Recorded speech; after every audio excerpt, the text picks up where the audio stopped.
Saya percaya ada hal yang menarik disampaikan oleh film ini, mungkin punya pesan yang secara khusus masuk di dalam setiap pribadi lepas pribadi ya. Apa arti Natal bagi saudara pada waktu menyaksikan film ini? Yang pasti bukan jangan main petasan ya. Kita akan menggali bersama berdasarkan firman Tuhan. Sebelum itu mari kita berdoa. Kami berkumpul di sini dengan sebuah tujuan. Kami mau kembali dari tempat ini dengan sebuah kepastian bahwa apa yang terjadi 2000 tahun yang lalu berlaku juga bagi kami saat ini. Yesus lahir bukan untuk orang Kristen saja, tapi Yesus lahir untuk semua manusia di dalam dunia. Maka engkau disebut sebagai juru selamat dunia, bukan hanya juru selamat orang Kristen saja. Maka marilah Tuhan, berfirmanlah kepada kami, teguhkan iman kami, dan berikan kami jaminan dan kepastian melalui firman-Mu. Karena kami mau melalui masa-masa ini dengan sebuah berita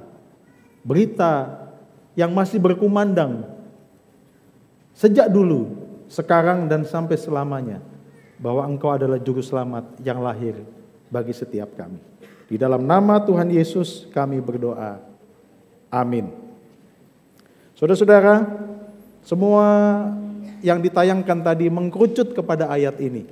Mari kita bersama membaca ayat ini. Ada dua bagian firman Tuhan yang saya akan bacakan. 2 ayat saja. Lukas 2 ayat 11 dan Lukas 2 ayat 14. Mari kita baca sama-sama Lukas 2 ayat 11. 1, 2, 3. Hari ini telah lahir bagimu juru selamat, yaitu Kristus Tuhan di kota Daud. Mari kita baca ayat 14. 1, 2, 3. Kemuliaan bagi Allah di tempat yang maha tinggi dan damai sejahtera di bumi di antara manusia yang berkenan kepadanya. Saudara-saudara, tadi saya dibisiki dan diberikan sharing oleh Ketua Hari Besar Gerejawi, Dr. Natali, ya, bahwa dia melalui Natal ini di tengah-tengah pergumulan dan tantangan kehidupan. Ada pergumulan yang tidak mudah dihadapi oleh banyak orang rupanya di masa-masa Natal ini. Situasi tidak lebih mudah daripada tahun lalu. Saudara dan saya menghadapi itu, ya. Katanya ada kondisi-kondisi tertentu yang tidak lebih baik setelah masa pandemik ini. Ada banyak hal yang tidak bisa berputar seperti sebelumnya. Ada kondisi tertentu yang kita sayangkan kenapa ini terjadi. Ada beberapa teman yang kemudian merasa bahwa tahun ini adalah tahun yang paling sulit. Dan mengakhiri tahun ini 2023 dengan sebuah ketakutan tersendiri. Apakah hari esok akan menjadi lebih baik? Saudara, ada banyak pertanyaan yang kemudian muncul ketika kita mau mengakhiri tahun ini. Bukan hal yang mudah saudara-saudara bagi kita orang percaya. Kenapa? Kita punya keyakinan bahwa Tuhan tidak pernah meninggalkan umatnya. Tapi pertanyaannya kemudian, kenapa ini semua harus terjadi dalam kehidupan kita? Ini sebenarnya yang dipertanyakan oleh tadi saudaranya Acong, siapa namanya? Sen ya. Itu yang dipertanyakan. Itu juga dipertanyakan oleh Lee. Kalau dia percaya pada Tuhan yang hidup, bangkit dan punya kuasa, kenapa papanya bisa diambil di tengah kebahagiaan hidupnya? Saudara, ada banyak kenyataan yang kita hadapi. Dan itu yang menimbulkan pertanyaan, dan bahkan pertanyaan-pertanyaan yang kemudian tidak terjawab itu menimbulkan kekecewaan di dalam kehidupan kita. Nah, saudara-saudara, kita berhadapan dengan situasi di mana banyak orang overthinking. Ada yang tahu arti ini? Overthinking artinya? Terlalu banyak berpikir. Oke. Terima kasih. Selain itu, karena terlalu banyak berpikir, maka dia berpikir berlebihan. Yang menarik saudara-saudara, ada jurnal yang menyatakan manusia modern saat ini setelah pasca pandemik terserang dengan overthinking bukan karena dia kekurangan informasi, tapi manusia saat ini mengalami overthinking karena dia kebanyakan informasi. Informasi yang memenuhi dirinya, memenuhi dunianya, itu membuat akhirnya dia berpikir berlebihan. Overthinking saat ini kebanyakan karena apa? Karena kebanyakan informasi. Dan overthinking dihubungkan dengan 3 hal. Ya. Menteri Kesehatan, Departemen Kesehatan itu menghubungkan overthinking dengan 3 hal. Cemas, depresi, dan trauma. Saya sedikit bicara tentang ini karena ini menjadi concern gereja terutama dalam pelayanan konseling kita.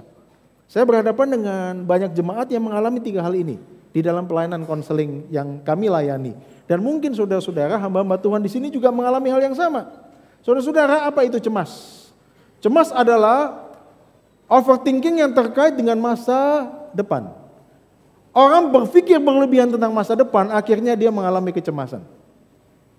Saudara-saudara, overthinking tentang masa kini, tentang sesuatu yang dihadapi saat ini, menyebabkan dia depresi. Dan overthinking yang terkait dengan masa lalu, disebut sebagai trauma. Trauma, depresi, dan cemas. Bayangkan saudara-saudara, ketiga hal ini ada di dalam kehidupan manusia. Dan itu mewarnai kehidupan kita hari lepas hari. Terkait dengan masa lalu yang belum selesai, terkait dengan masa kini yang tidak ada jawabannya, dan terkait dengan keburaman masa depan yang kita sudah juga tidak bisa menggapainya. Maka saudara-saudara di satu negara ya terjadi angka pembunuhan yang sangat dramatis.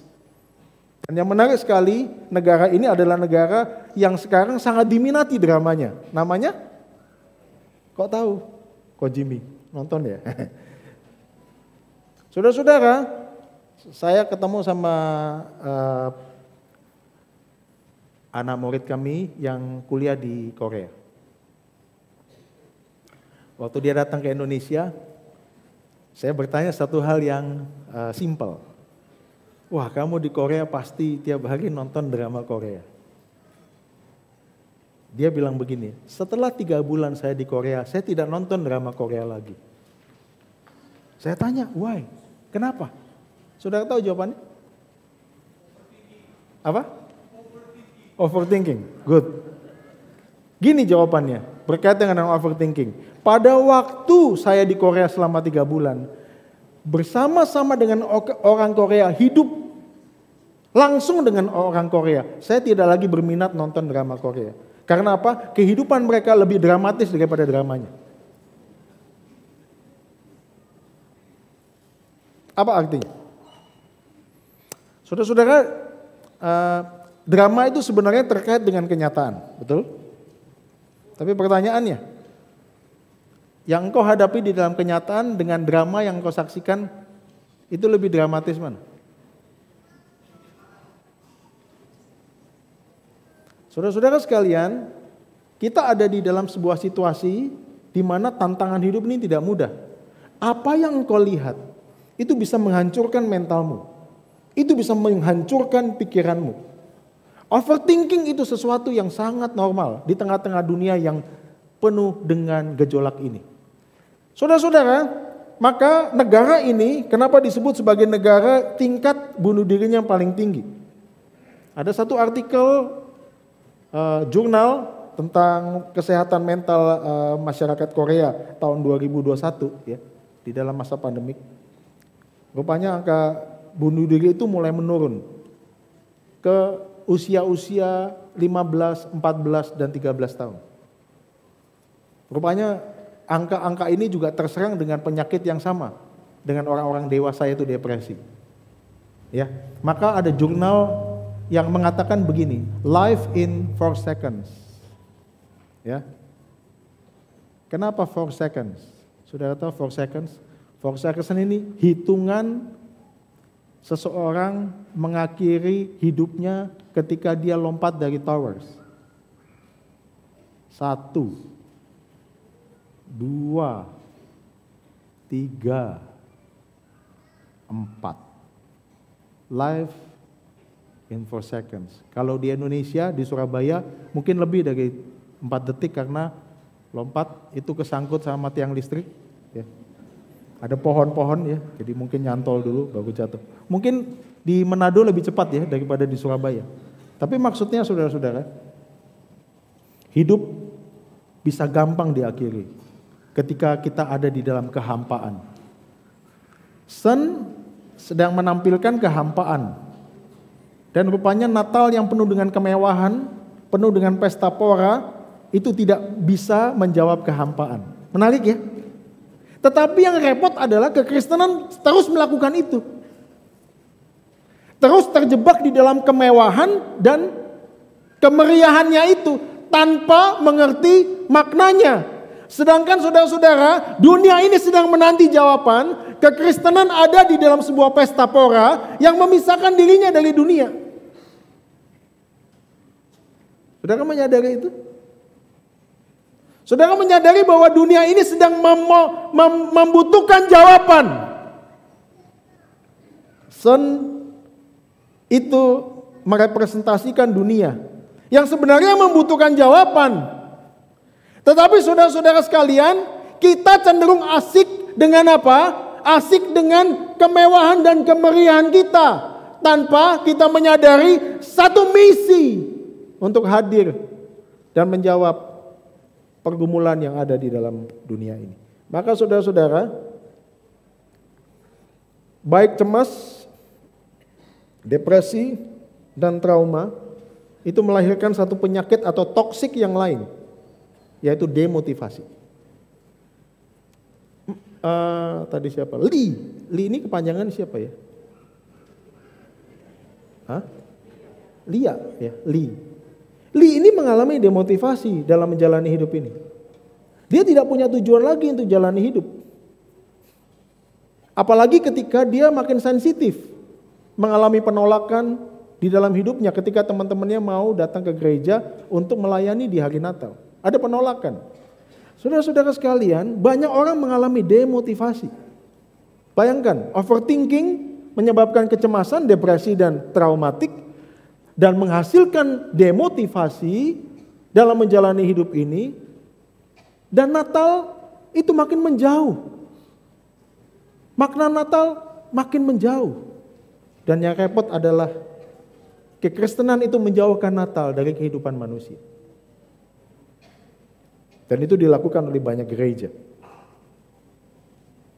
Saudara-saudara, pernah nonton penobatannya Raja Charles? Nonton ya?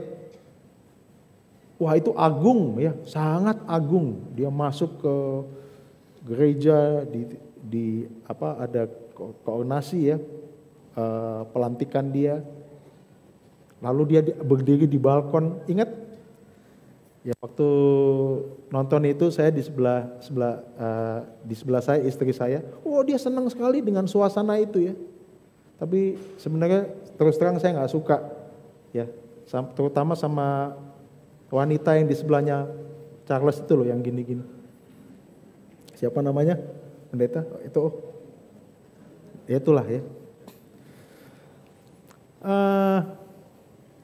Waktu saya melihat tayangan itu, memang semua kamera menyoroti balkon itu secara close.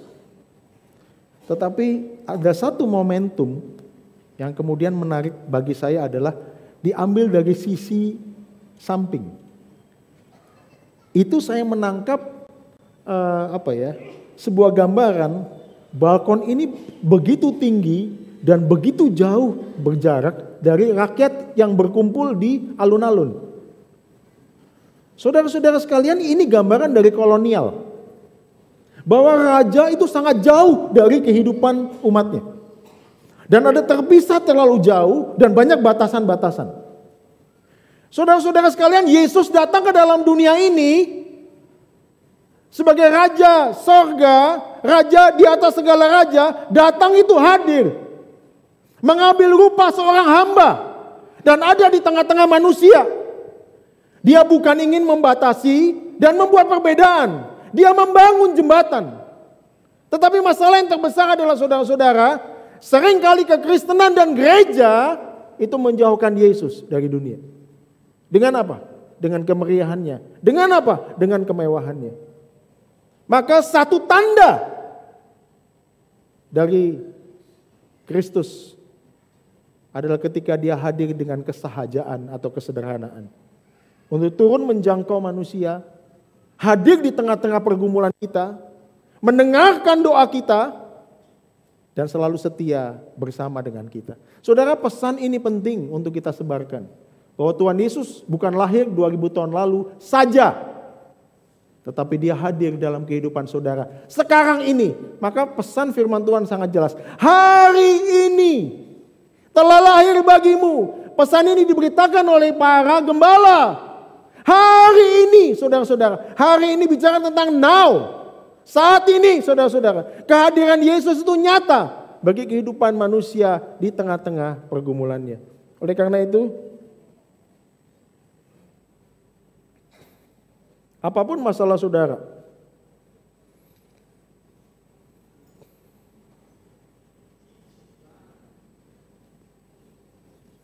Yesus hadir di tengah kehidupanmu. Di Surabaya ini lagi gencar dan menjamur urusan masalah pinjol. Apa itu? Kok tahu semua?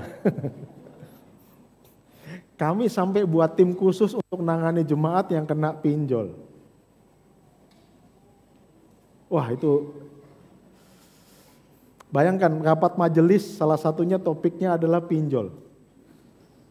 Karena apa? Saya sebagai gembala perlu mengadakan semacam terobosan untuk melakukan konseling dan pendampingan jemaat berkaitan dengan ini. Karena ini menyebabkan jemaat tidak bisa fokus terutama dalam ibadah. Salah satunya begini, waktu saya pimpin ke satu kebaktian, ada satu jemaat yang datang kebaktian tapi pandangannya itu kosong. Kenapa kosong? Waktu itu pengakuan iman rasuli kan berdiri, betul ya Bapak? Di sini gitu juga ya. Nah dia itu waktu saya lihat dia nggak berdiri, tapi pandangannya tetap melihat ke depan. Nah akhirnya setelah kebaktian saya tanya sama dia, kenapa kamu ini? Ada masalah apa? Dia geleng-geleng kepala aja. Nggak tahu Pak, nggak tahu. Dia cuma bilang nggak tahu.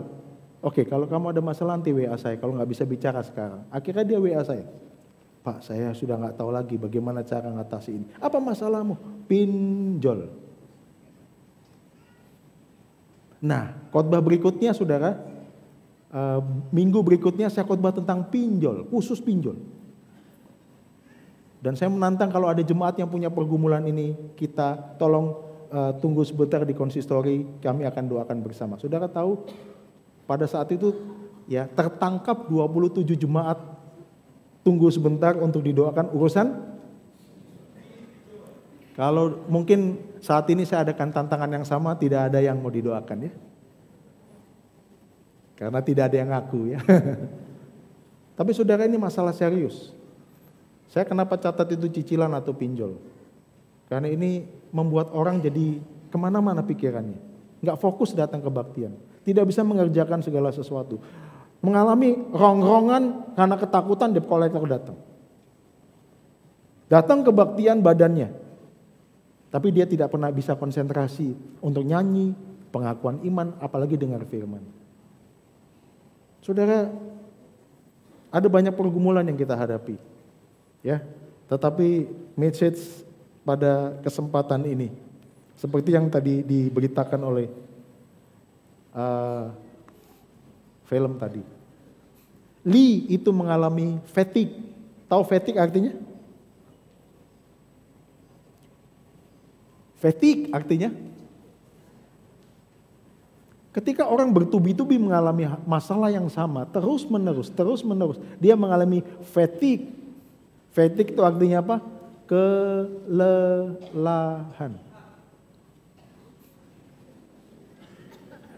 Fatigue itu apa artinya?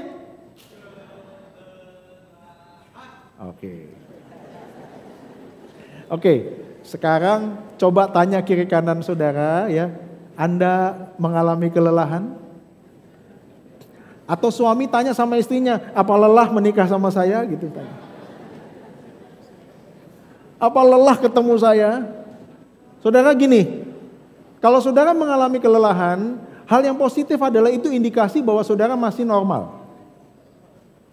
Ya, normal kenapa? Karena saudara bisa mengakui kelelahan. Masalah yang paling berat adalah ketika orang mengalami kelelahan, dia mencoba defense dan memberikan satu jawaban manipulasi bahwa dia merasa kuat, padahal di dalam dirinya tuh hancur-hancuran. Kelelahan, saudara-saudara. Banyak orang mengalami kelelahan. Orang-orang urban, masyarakat urban mengalami banyak kelelahan. Terutama tentang tekanan-tekanan hidup dan ekspektasi yang dia buat untuk dirinya sendiri. Saudara, kami kumpul beberapa gembala di Surabaya. Ketika kami buat semacam penelitian sederhana berkaitan dengan ketakutan, kami menemukan satu hal yang menarik sekali. Apa saudara-saudara? Rupanya banyak jemaat yang kami layani itu menciptakan ketakutannya sendiri, sehingga dengan ketakutan yang diciptakan, dia makin lelah. Saudara, manusia itu bisa menciptakan ketakutannya sendiri. Karena ketakutan yang dia ciptakan, dia itu menghancurkan dirinya sendiri. Dan yang menarik adalah saudara, orang yang menciptakan ketakutan dalam pikirannya sendiri, dia menutup segala sesuatu akses untuk percaya kepada Tuhan. Dan ketika ada orang datang sama dia, memberikan masukan, memberikan nasihat, dan memberikan dukungan, dia katakan tidak. Karena dia dikuasai dan ditutup oleh ketakutannya sendiri. Fatigue. Maka kalau saudara mengalami fatigue, atau sedang mengalami kelelahan saat ini momen yang baik untuk saudara datang kepada Tuhan. Karena apapun ketakutanmu adalah semacam alarm untuk engkau mendengarkan pesan untuk kembali kepada Tuhan. Maka saudara-saudara, seorang bernama Nick Fujikits yang lahir tanpa 2 tangan dan 2 kaki, dia mengatakan begini, pain is pain, broken is broken, fear is the biggest disability of all and will paralyze you more than being in wheelchair. Ketakutan itu bisa melumpuhkan kita. Lebih daripada orang yang lumpuh dan sekarang duduk di kursi roda. Tuhan tahu ketakutanmu. Tuhan mendengar ketakutanmu. Tuhan hadir di dalam kesepianmu. Tuhan tahu kehampaanmu. Tuhan tahu siapa dirimu. Dan kalau Anda ada malam hari ini, di tempat ini, sebenarnya itu cara Tuhan untuk membisikkan di dalam hatimu bahwa Dia itu sekarang hadir, mendengarkan, dan peduli dalam hidupmu. Saudara-saudara, bahaya terbesar dari ketakutan yang terus-menerus mendera adalah timbulnya kelelahan. Dan kelelahan pada gilirannya akan melahirkan keterasingan dari makna kehidupan. Terasing, sepi hidupnya. Orang terasa jauh. Lee ini mengalami teman-temannya sudah tidak peduli lagi sama dia. Sebenarnya yang terjadi pada Lee itu bukan teman-temannya tidak sayang sama dia. Teman-temannya concern sama dia. Tapi yang terjadi pada Lee apa? Ada tahu? Tanpa disadari, dia sedang mengasingkan dirinya dari teman-temannya. Bukan teman-temannya mengasingkan diri dari Lee. Betul ya? Dan ini yang terjadi. Maka saudara-saudara, bisakah orang yang mengalami kehampaan semacam ini, yang mengalami demotivasi seperti Lee, yang mengalami traumatik seperti Sun, itu mengerti makna dari Natal itu sendiri? Rasanya sulit, tetapi tidak ada yang mustahil. Ya, ini luar biasa. Film ini luar biasa. Ada banyak cara ya. Lee itu pakai dari mimpi ya, betul ya? Papanya datang pakai mimpi ya. Tuhan bisa pakai cara apapun, ya, bisa pakai cara apapun. Kakek saya dulu adalah pemuka agama di agama lain. Ya. Dia punya dia orang yang cukup dihormati di daerahnya. Saudara tahu dia percaya karena apa? Dia percaya, orang mengatakan dia mendapatkan hidayah. Hidayahnya menarik sekali. Dia dikejar-kejar oleh satu keris. Karena mimpi itu, maka dia buang semua kerisnya. Waktu ditanya sama temannya, kenapa kamu buang semua keris? Karena aku harus pegang satu keris, namanya Kristus.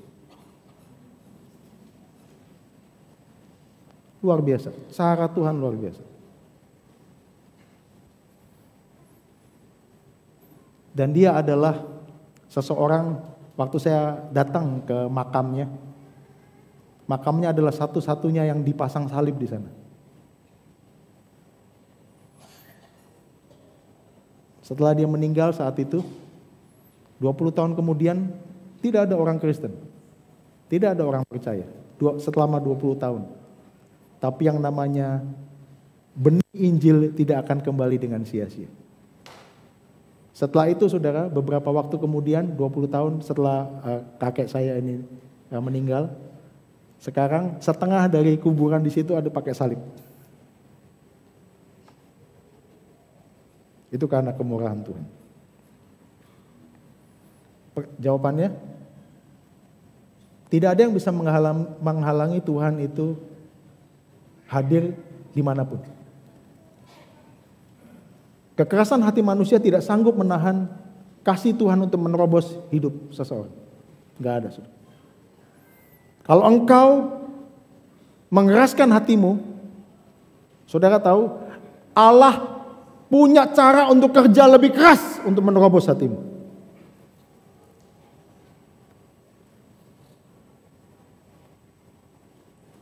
Dan dia membisikkan satu pernyataan yang lembut. Aku mengasihimu. Maka, saudara-saudara, manusia tidak akan pernah mengerti Natal yang sesungguhnya selama manusia membuat pengertian sendiri tentang Natal itu. Kita harus kembali kepada Alkitab. Apa pengertian Natal itu, saudara-saudara? Nah, ini satu pohon Natal. Nanti saudara kalau ke Surabaya, ke satu tempat, saya nggak boleh sebutin namanya karena ini promosi ya, nggak boleh ya. Saudara pergi ke daerah timur, nah gitu aja ya. Pohon Natalnya 20 meter tinggi ya, luar biasa.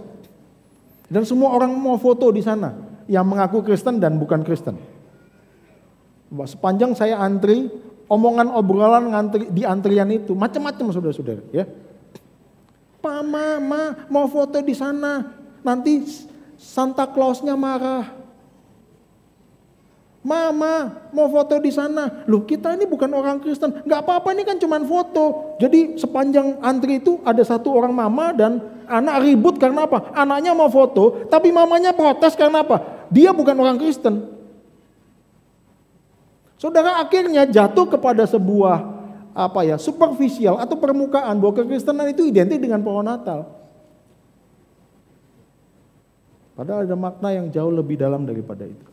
Tradisi yang kekristenan itu saat ini lakukan bisa saja membuat orang akhirnya salah mengerti tentang Natal yang sesungguhnya.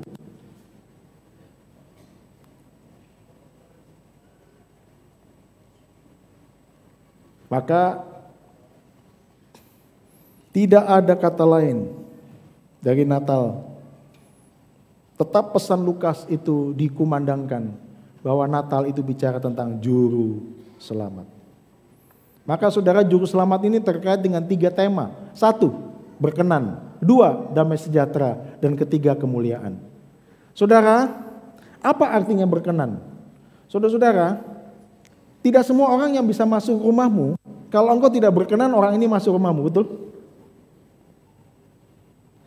Tuhan tidak akan datang ke dalam dunia ini kalau dia tidak berkenan untuk datang. Apa maksudnya saudara-saudara? Kedatangannya ke dalam dunia itu karena dia berkenan untuk datang. Datang kepada orang yang membenci dirinya. Saudara bayangkan begini. Ada orang yang datang ke dalam rumahmu. Engkau benci sekali dengan orang itu. Buka pintunya. Halo?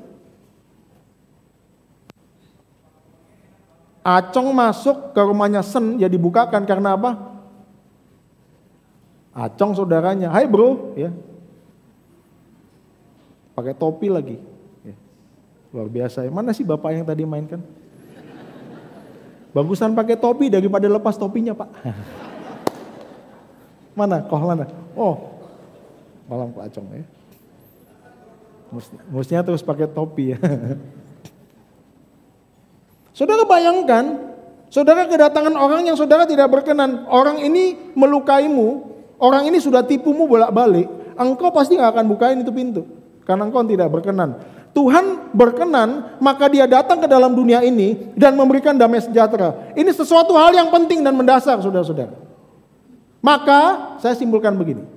Tidak ada damai sejahtera tanpa pengampunan. Tidak ada pengampunan tanpa juru selamat. Dan juru selamat hadir dan lahir karena dia itu mulia. Saudara yang mendengarkan pesan yang dikumandangkan terus dari 2000 tahun yang lalu, tidak ada perbedaan sama sekali. Bahwa arti Natal adalah ketika juru selamat itu hadir dan lahir dalam kehidupan manusia. Tidak ada perubahan. Mengapa saudara-saudara? Karena ini sesuatu yang penting. Natal adalah tentang hadirnya juru selamat dunia dalam hidupmu saat ini. Ini yang menentukan tema-tema lainnya. Damai sejahtera, kebahagiaan, pemulihan, pengampunan, kemenangan, dan sukacita. Saya mau tanya, siapa yang mau bahagia di sini? Angkat tangan. Semua kita. Siapa yang mau kita mengalami kemenangan? Semua kita. Siapa yang mau mengalami damai sejahtera? Semua kita. Siapa yang mau mengalami sukacita? Semua kita. Pengampunan? Semua kita. Tapi saudara-saudara, semua itu tidak akan Anda terima ketika Anda tidak menerima juru selamat. Pesan Lukas sangat jelas. Kalau ada damai sejahtera tanpa juru selamat, itu adalah damai sejahtera yang semu. Kalau ada kebahagiaan tanpa juru selamat, itu adalah kebahagiaan yang semu. Semua yang kita terima, 6 yang berwarna itu, hanya akan Anda terima pada saat Anda membuka hatimu untuk juru selamat lahir dalam hidupmu. Hanya itu. Maka saudara-saudara, dunia berusaha membangun damai sejahtera, pengampunan, sukacita, kemenangan, kebahagiaan, dan pemulihan tanpa juru selamat. Ini yang dunia sedang bangun. Dia ingin menarik segala sesuatu tema itu keluar dari juru selamat. Dan juru selamat itu coba dipinggirkan dengan mengatakan begini, tanpa juru selamat engkau bisa bahagia. Saya mau tanya saudara-saudara, bisakah Manado ini menjadi kota yang berkembang dan berhasil tanpa pemimpin yang baik? Jawabnya.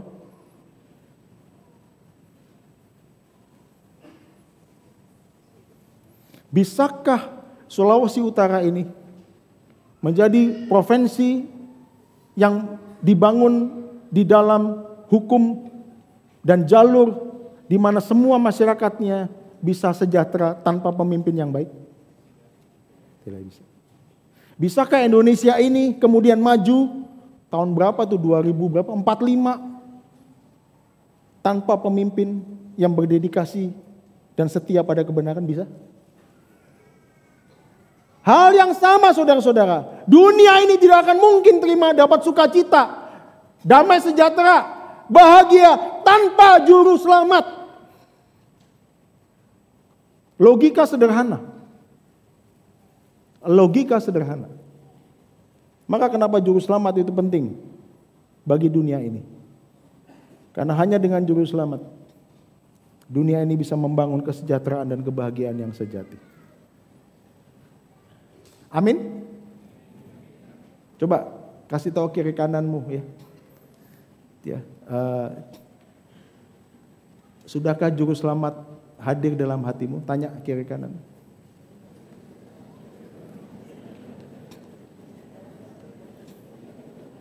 Saudara, kekristenan pesannya simpel. Dan jangan melebih-lebihkan, jangan mengurang-urangkan. Apa pesan kekristenan? Tuhan Yesus lahir sebagai juru selamat menyelamatkan dunia. Titik sudah.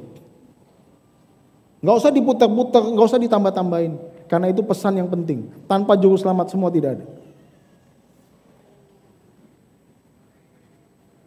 Dan hari ini kita menegaskan kembali. Engkau pulang dari tempat ini berhadapan dengan situasi dan masalah yang mungkin sama. Tantanganmu mungkin sama.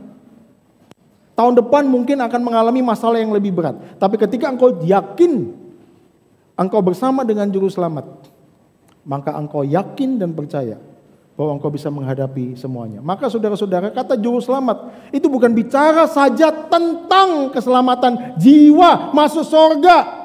Saudara, Alkitab memberitakan kepada kita bahwa Juru Selamat ini bicara tentang keseluruhan hidup manusia. Ayat-ayat ini bukan hanya bicara di dalam Lukas tentang Juru Selamat, tapi bicara tentang di dalam keseluruhan Alkitab bahwa Juru Selamat itu yaitu Yesus Kristus adalah Tuhan yang memegang kendali kehidupan kita dan memimpin kehidupanmu saat ini dimanapun dan apapun keberadaan hidupmu sekarang. Masalahnya kenapa, saudara? Masalahnya kita ini setengah-setengah percaya. Masalahnya kita nggak sepenuhnya percaya. Masalahnya apa? Masalahnya kita merancangkan konsep Juru Selamat dengan cara kita berpikir sendiri. Itu masalahnya sebenarnya. Mari kita kembali kepada apa yang diberitakan oleh Alkitab. Bahwa Dia adalah Juru Selamat yang memegang kendali kehidupan kita. Saudara, saya belum lama saya menguburkan seorang jemaat yang meninggal karena dia menghadapi kanker langit-langit langit-langit mulut ya. Wajahnya yang cantik itu kemudian berubah menjadi sangat berbeda. Saudara bisa membayangkan, saya tidak perlu menjelaskan. Oke. Yang menjadi pergumulan saya sebagai pendeta adalah dia ini belum lama jadi Kristen. Ketika dia mengambil keputusan untuk menjadi Kristen dan dibaptis ngikuti suaminya, pertama-tama dia percaya bahwa menjadi Kristen itu berarti imun terhadap segala masalah. Kalau sakit pasti ada mujizat. Begitu pemahamannya. Tetapi yang menarik, saudara, setelah beberapa bulan menjadi orang percaya, ada tantangan besar yang dihadapi, kemudian dia kena dan dideteksi kena kanker langit-langit. Dan secara periodik dan pasti makin lama wajahnya berubah. Setiap malam dia rajin datang doa malam dan duduk paling depan untuk minta didoakan dan selalu maju. Hamba Tuhan mendoakan dia. Saudara, kami sebagai hamba Tuhan mengikuti fase di mana dia dari kuat makin drop, kami mengikuti. Waktu kami mengunjungi rumah sakit, saya tersentuh dengan tindakan yang dilakukan oleh anaknya. Ketika mamanya ini membutuhkan makan, semuanya harus di blender dan pakai sedotan.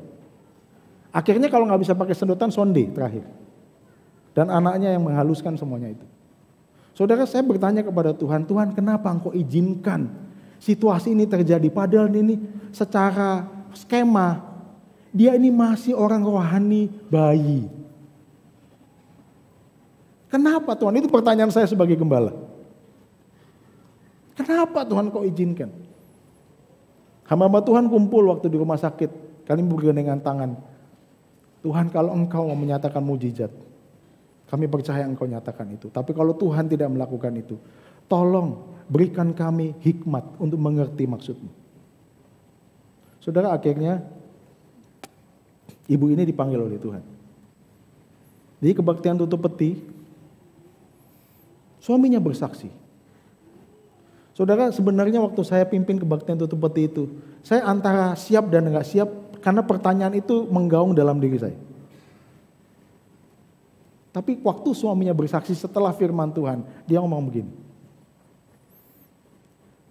Tadi ya, seperti bapak siapa yang sebelum meninggal itu, host Jose. Makanya jangan main-main kalau orang masa-masa beyond death itu ya, sebelum masa-masa itu penting loh ya. Itu pastoral yang momentum yang penting. Nah, rupanya sebelum meninggal istri itu ngomong sama suaminya. Dan suaminya bersaksi. Suaminya nggak ngomong sama saya. Tapi disampaikan waktu tutup peti dia ngomong gini, istri saya baru percaya sama Kristus. Belum lama. Tetapi sebelum dia dipanggil Tuhan, 1 hari sebelum dipanggil Tuhan, istri saya ngomong gini, saya tidak pernah kecewa dan menyesal ikut Yesus. Kenapa? Karena hanya Yesus yang bisa memberikan jaminan hidup sekarang dan yang akan datang. Ini luar biasa. Saudara-saudara, suaminya juga bersaksi. Pada satu waktu istrinya ketika ada di dalam kesakitan yang luar biasa, dia didatangkan orang pintar dan semacam begitulah. Untuk meminum air katanya sudah dijampi-jampi. Dengan minum air itu dia bisa cepat sembuh. Saudara, dengan kondisi yang sangat sakit dia mengatakan tidak. Karena aku ini ikut Yesus dan tidak mau yang lain. Ini luar biasa. Dan itu disaksikan oleh suami.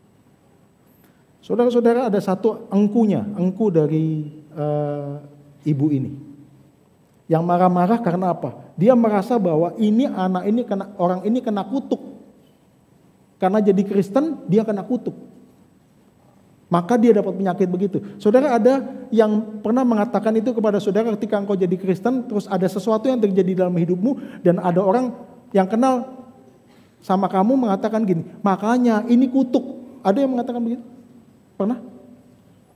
Ibu ini dikatakan kena kutuk, maka penyakit itu adalah kutuk, karma, dan macam-macam. Saudara tahu?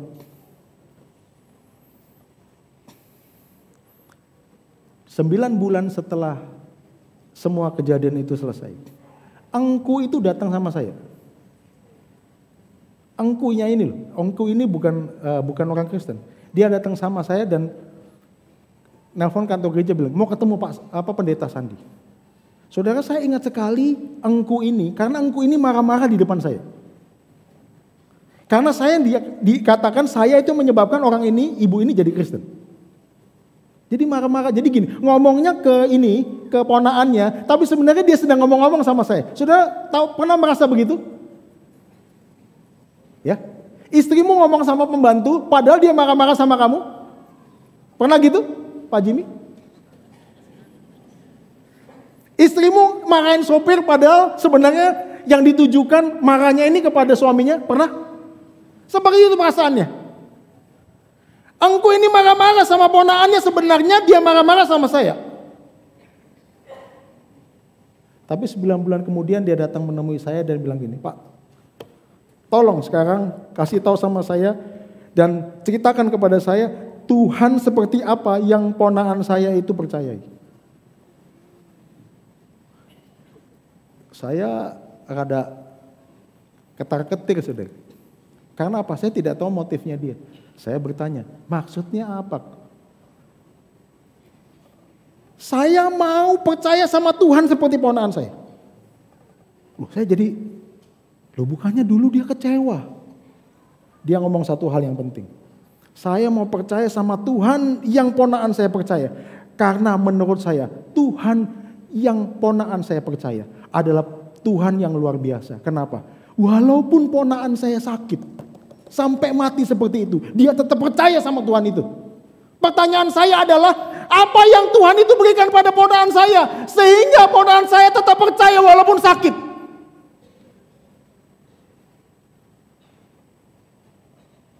Saya tinggal beritakan satu pesan yang sederhana, seperti ketika Tuhan menyampaikan pesan melalui drama ini. Pak, Tuhan Yesus itu memberikan kehidupan yang kekal. Dan itu pasti. Itu pasti.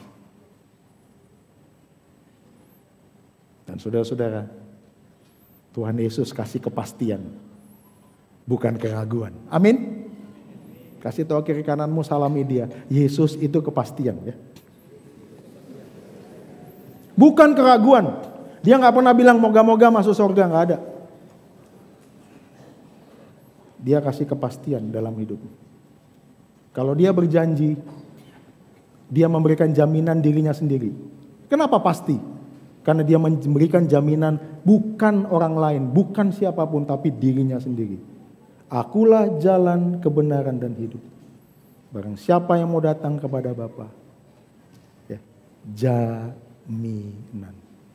Tundukkan kepalamu, mari kita berdoa.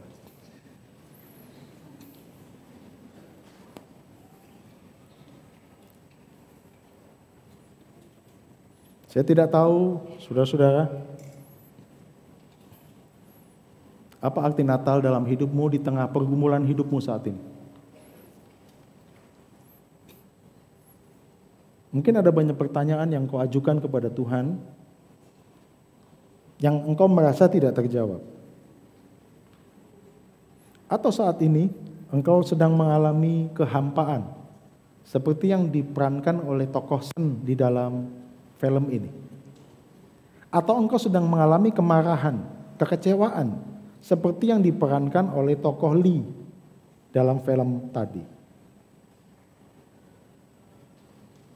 Atau engkau punya masalah sendiri, secara spesifik di dalam dirimu saat ini. Atau saat ini engkau sedang dan tetap mengeraskan hatimu untuk menerima Yesus sebagai Tuhan dan Juru Selamatmu.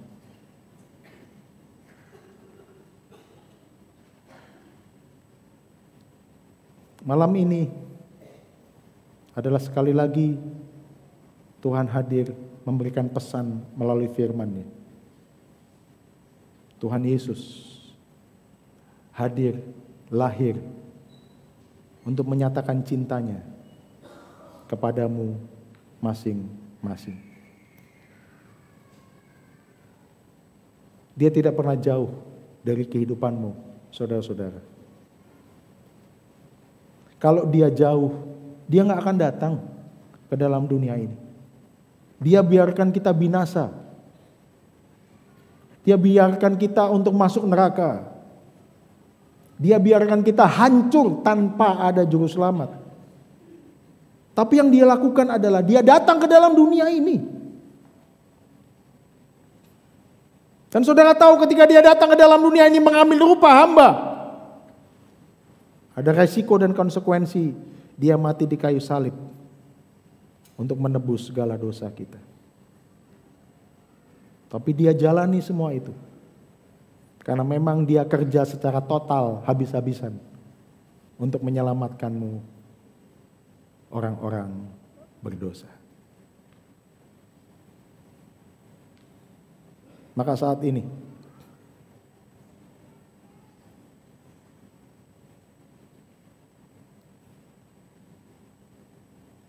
mari kita buka hati kita kembali.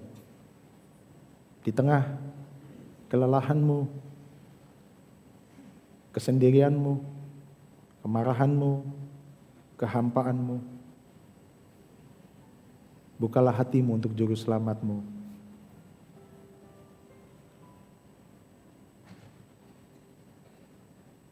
Lahir di dalam hatimu.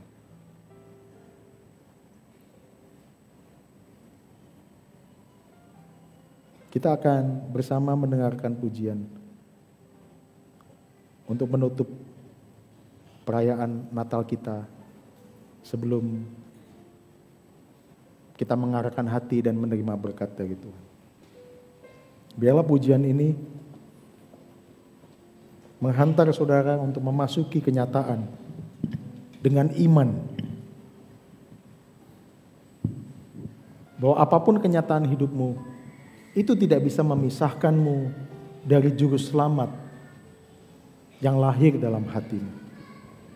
Dia akan menguatkanmu senantiasa. Dia Immanuel, Allah yang bersama dengan kita.